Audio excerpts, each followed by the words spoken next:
أشهد أن لا إله إلا الله وحده لا شريك له وأشهد أن محمدا عبده ورسوله أما بعد فأعوذ بالله من الشيطان الرجيم بسم الله الرحمن الرحيم.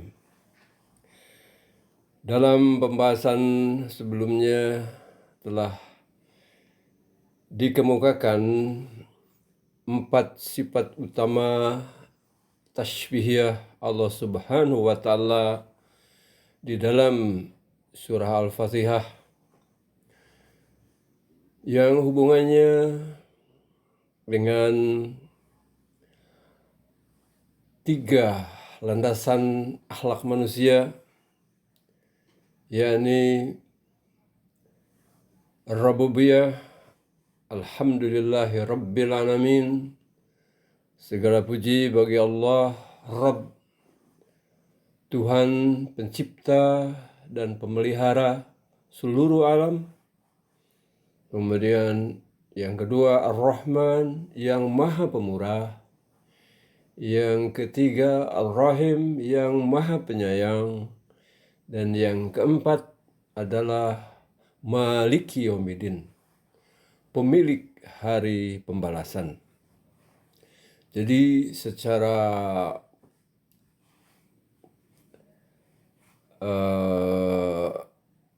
tatanan, secara urutan sifat-sifat Allah Subhanahu wa Ta'ala itu adalah mulai dari Rububiyah, kemudian Rahmaniyat, kemudian Rahimiyat, dan Malikiyat.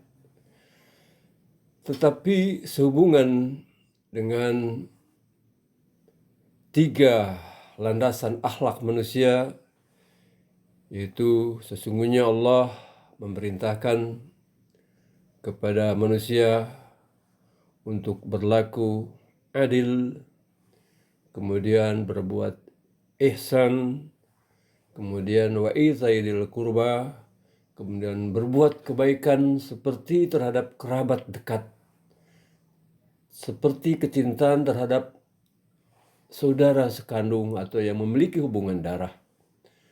Jadi kalau akhlak itu mulai dari adil, berbuat adil, jika kita diberi kebaikan, mendapat kebaikan dari orang lain, maka kita harus membalasnya seimbang dengan kebaikan yang diterima. Atau minimal sebagai orang yang berakhlak, yang beradab, kalaupun kita belum bisa membalas kebaikan orang, minimal kita mengucapkan syukur, mengucapkan terima kasih kepada pemberian itu, atau lebih dari itu kita mendoakan semoga Allah membalas kebaikan yang kita terima dari orang tersebut. Itu adil. Dan yang kedua adalah ihsan. Ihsan itu adalah baik kita, terutama kita tidak mendapat suatu jasa, suatu kebaikan, suatu pertolongan dari orang lain, tetapi kita semata-mata berbuat kebaikan yang lebih bagi orang lain. Sebab kalau tadi kita menerima kebaikan, kemudian kita membalas, itu namanya adil. Tapi kalau ihsan itu, walaupun kita tidak mendapat kebaikan dari seseorang, tapi kita ingin berbuat baik terhadap sesama, itu namanya ihsan.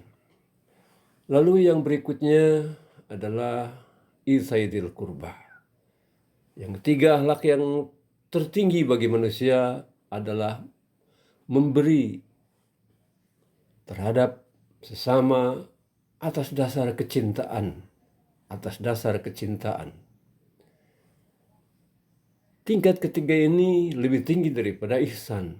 Sebab dalam tingkat ihsan bisa saja sebagai manusia yang ada kelemahan-kelemahan, ketika orang yang kita tolong, yang kita bantu, kebetulan orangnya tidak tahu bersyukur, misalnya dia tidak mengucapkan terima kasih, atau bahkan bukannya mengucapkan terima kasih, bahkan berbicara, berkata hal yang tidak mengenakan kepada kita, mungkin akan timbul rasa kesal, rasa jengkel, gerutu, mengatakan kok orang ini nggak tahu, nggak punya adab, diberi kebaikan, jangankan terima kasih, malah berbuat yang kurang mengenakan. Nah inilah dalam ihsan mungkin masih ada perasaan-perasaan yang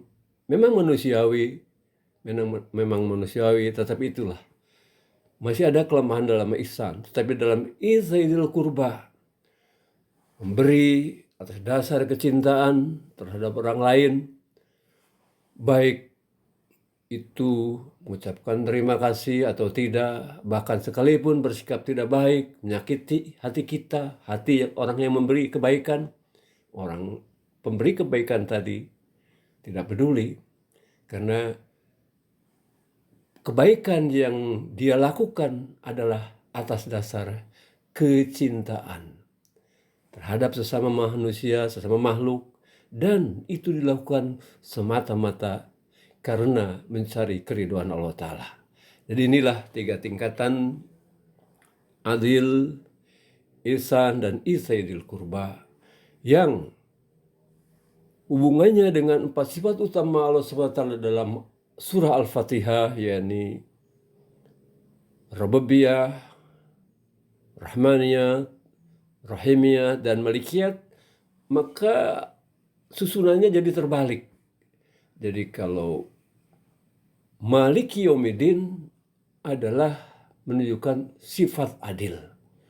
Karena dalam Allah sebagai pemilik hari pembalasan, dalam melakukan pembalasan itu betul-betul adil. Betul-betul adil. فَمَا يَعْمَلْ مِثْقَالَ ذَرَّةٍ خَيْرًا يَرَهُ وَمَا يَعْمَلْ مِثْقَالَ ذَرَّةٍ شَرًّا يَرَهُ. Bahwa sekecil apapun kebaikan atau keburukan yang dilakukan manusia, maka akan dibalas secara adil. Tetapi ada ketentuan. Karena Allah itu maha mensyukuri. Kalau tentang keburukan, menurut Allah SWT yang juga dijelaskan oleh Nabi Muhammad SAW, kalau keburukan itu dibalasnya satu dengan satu. Jadi satu keburukan, balasannya sesuai dengan satu keburukan.